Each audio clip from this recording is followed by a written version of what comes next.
जो उपासक या जो भगवत प्राप्ति के मार्ग का पथिक, पुरुष नपुंसक नारीवा जीव चराचर कोई, सर्वभाव भज कपट तजी, मोहि परम प्रिय सोई। कोई भी, बहुत ध्यान से सुनना, ये बड़ी सूक्ष्म बातें हैं। प्रभु जो उपासक क्षण क्षण पर बड़ी उत्सुकता हृदय में रखता है, ये उत्सुकता कब होती है? संबंध से उत्सुकता होती है जब हमारा किसी से ऐसा संबंध हो जाए हृदयगत, चाहे वो दास बनने का हमारे स्वामी ऐसे, या मित्र बनने का हमारा यार ऐसा, या कांता भाव हमारे प्रीतम ऐसे, या जो जिस भाव वाला है, जब भाव संबंध हृदय में होता है, अरे हमारे ऐसे मालिक हैं, हमारे ऐसे मित्र हैं, हमारे ऐसे प्रीतम हैं, हमारे ऐसे स्वामी हैं, बस उत्साह प्रारंभ हो जाता है। ऐसे प्रीतम, जैसे संसार में किसी का कोई बड़ा अधिकारी, पदाधिकारी, धनी मानी, लोकप्रिय मित्र हो जाए, या अपने पास वो सेवा में रख ले, या जो भी संबंध से, तो उस संबंधी को ठसक रहती है कि वो अमुक अमुक पदाधिकारी है, अमुक अमुक ऐसा है। और अनंत ब्रह्मांडों का स्वामित्व श्री लालजू के चरणों में झुका रहता है। जितने भी अनंत ब्रह्मांडों में ईश्वर कोटि के महापुरुष हैं, सब प्रभु के चरणों की ही शक्ति से हैं, और वो प्रभु हमारे स्वामिनी जी के अधीन है। जाके अधीन सदाई सांवरो, या ब्रज को सिरताज, हमारे माई श्यामा जू को। अब बोलो उत्सुकता, कैसी उत्सुकता होगी? फूले फूले घूमोगे, ओ हमारी स्वामिनी जू, हमारी प्रियाजू, हमारी श्यामाजू, जिनके अधीन अनंत कोटि ब्रह्मांडों के स्वामी है। ओह कितना बड़ा वैभव हमारे स्वामी का है, कितनी बड़ी महिमा हमारे युगल सरकार। वो फूला रहता है, हर समय इस फूलन में फूला रहता है। महाआनंद बोध, महाप्रेम उसके हृदय में। पर अभी परिचय नहीं मिला है ना, तो जो भगवत प्रेमी महात्मा जन परिचय सुनाते हैं, कम से कम सुन करके आप उसे हृदय में तो धारण करें। श्रवण से जो आपके हृदय में महिमा प्रभु की जा रही है, उस पर विश्वास तो कर लीजिए। और वो अपने संबंधी हैं, ये स्वीकार कर लीजिए, बहुत जल्दी काम बन जाएगा। ये स्वीकृति किसी की मत मानिए, मन आए तो मान के देख लीजिए, चल लीजिए।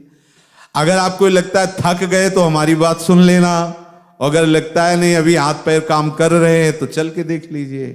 जब आपको लगे अजात पक्षायु मातरम खगा, बस भैया हार गया, तो आ जाओ, हरिप्रिय आपके स्वागत के लिए है, आ जाओ, इनके चरणों का आश्रय ले लो। जो उपासक बड़ी उत्सुकता से क्षण क्षण में मेरे ऊपर बहुत कृपा है, मेरे ऊपर बहुत कृपा है। देखो ये भगवान व्यास देव जी, श्री सुखदेव जी, बड़े बड़े महापुरुष अनुभव करके कह रहे, जो उपासक क्षण क्षण में उत्सुकता, हमारे ऊपर बहुत कृपा है। अहो भाग्य, मेरी स्वामिनी बन गई लाडली जू, मैं इनकी चरण दासी हूं। ओहो, मेरा तो संबंध श्री जी से। अच्छा, अब हमने स्वीकार किया है, मेरी स्वीकृति में यदि कोई त्रुटि भी होगी तो गुरुदेव ने संबंध कराया है, मेरे गुरुदेव हैं, मेरे आचार्य हैं, वो हमारे संबंध को पुष्ट कर देंगे। अब तो श्री जी के चरणों में समर्पित हो गए। नागरी दास ये जन्म जितायो बलिहारी बल। अब हम तो कृतकृत्य हो गए, अब हम तो लाडली जी के पास जाएंगे, उनकी सेवा में रहेंगे, उनकी आज्ञा में रहेंगे। कितना सौभाग्य। ये देखो, ये बात मान लीजिए, ये कहा कहो एक जीव सखीरी बात की बात है। जो क्षण क्षण में पुलकित होते हुए, उत्साहित होते हुए अपने आप को अपने आराध्य देव की कृपा में समर्पित करता, बहुत कृपा है, चारों तरफ मेरे कृपा ही कृपा है, मुझे कृपा घेरे हुए है। यद्यपि मैं बहुत अधम हूं, पर प्रियाजू की कृपा, गुरुदेव की कृपा मेरे पर बरस रही।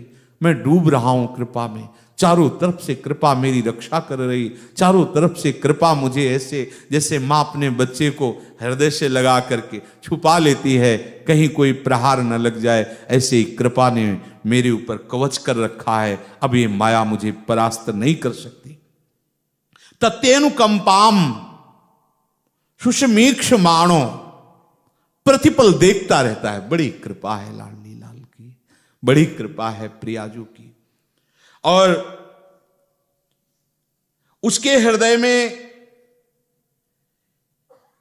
जब कोई दुख आता है, प्रतिकूलता आती है, तो कोई निंदा करता है, कोई अपमान करता है, या कोई स्तुति करता है, प्रशंसा करता है, अनुकूलता आती, समझता है मेरे प्रिया प्रीतम का कोई विधान है, कुछ किया होगा शरीर के द्वारा पवित्र आचरण, उसी का भुगतान हो रहा है।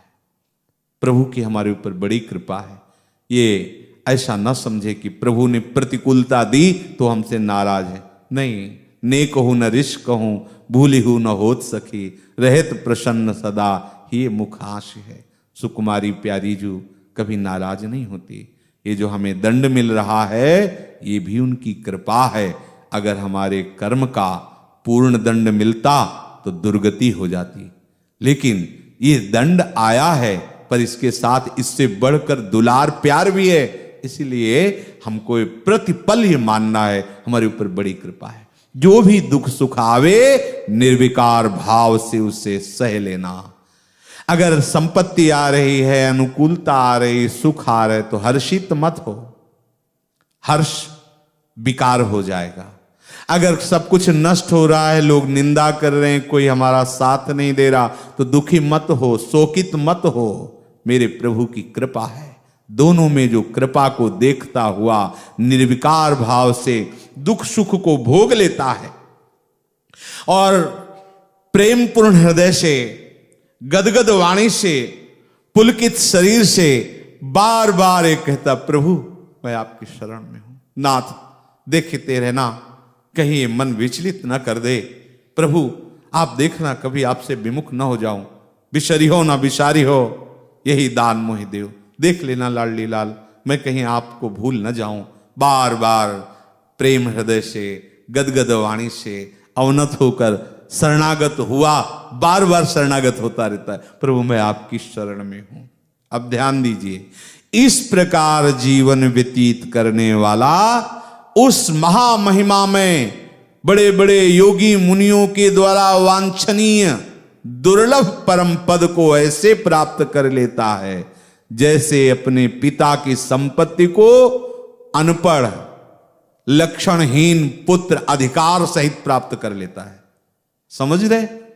पिता की संपत्ति पर अनपढ़ है, सब लक्षणों से हीन है, पर अधिकारी वही पुत्र बना जो उस पिता का है। पड़ोसी का लड़का खूब पढ़ा लिखा है, खूब गुणवान है, तो वो उसकी संपत्ति का अधिकारी नहीं बन जाएगा।